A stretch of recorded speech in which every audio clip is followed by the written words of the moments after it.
Kamakailan lamang ay isang abogado ang nagbigay ng kanyang opinyon hinggil sa issue ni Carlos Yulo at ng kanyang mommy Angelica Yulo, kung saan sabi nga ni Atty. Garrido, lagi daw siyang nagtitake side. Before, nagtake side siya sa issue ni Sara at ng kanyang mommy Divine ay kay Sara siya kumampi.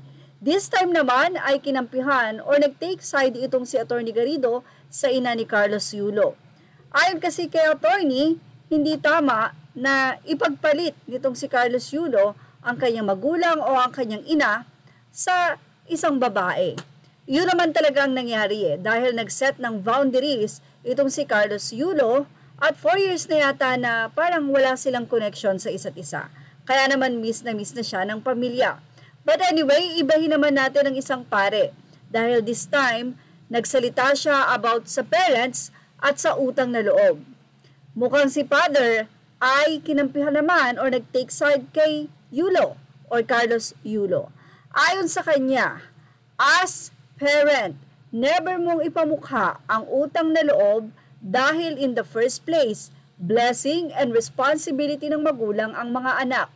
Respeto ay para sa lahat, magulang o anak. The way na pinakita ni ma'am para siya lang ang nagpalayo sa loob ng anak niya sa kanya.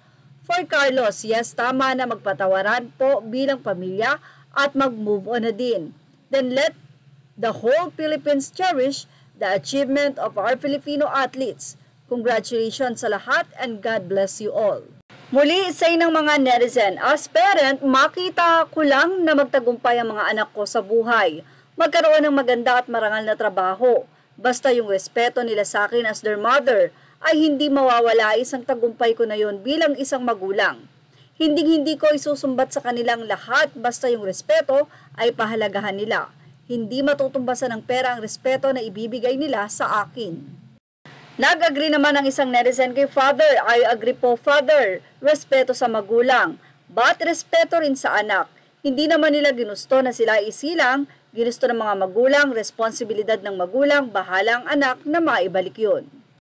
Say naman ng isang netizen, pero never mo ding dapat tatalikuran ng mga magulang mo despite of kung ano ang ginawa niya. Dahil still magulang mo siya at siya ang bumuhay sa iyo. Kailangan marunong ka ring magpatawad sa magulang dahil walang katumbas na pera ang pagmamahal sa magulang. Ganon din naman ang pagmamahal sa anak. Kung may pagkakamali man ng ina, hindi yun sapat upang hindi mo sila galangin or talikuran. Dahil yung pera na yon ay kikitain naman at mapag-uusapan, pero ang pagsasama ng pamilya ay walang kapantay. Isang netizen naman ang nag-disagree sa sinabing ito ng netizen. Yana Magpuso, I strongly agree with you. Pero sa usaping Yulo, hindi naman tinalikuran ng anak ang magulang niya.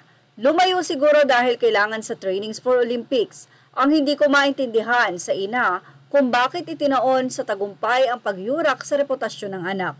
Talaga bang kailangan? Talaga bang i-broadcast sa social media ang hidwaang nilang pamilya? Pambihirang pati sino ang nasisira, di ba't sila rin kasi inumpisahan ng ina, kumoda. Congratulations! Nagmukhang walang utang na loob ang anak at nagmukhang walang kwenta ang ina sa gitna ng sarsuela. Hindi ito ang panahon para magkwentuhan silang pamilya o magkwentahan silang pamilya.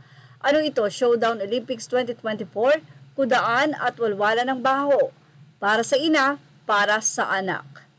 Say naman ng isa, I bow, thank you, trueness. At yan ang ating showbiz top update. Thank you for watching. Images are all credit to the rightful owners.